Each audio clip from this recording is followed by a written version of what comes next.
د افغانستان د بې ثباته کولو لپاره لا هم د پردیو دسیسې روانې دي.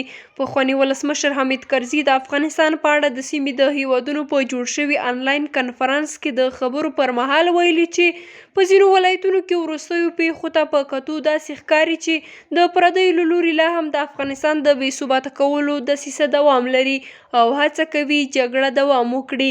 نوموړي ویلي چې افغانان له جګړو ستړي شوي او نړیواله ټولنه دا فکر نه کوي چې په افغانستان کې جګړه دوی نشي زیانمنولی.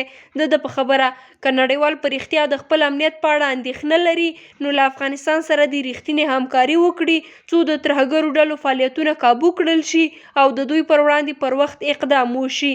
هغه همداراز پر نړیوالې ټولنې غږ کړی چې په دې سختو شرایطو کې له افغانستان سره د دایمي ثبات په راوستو کې مرسته وکړي.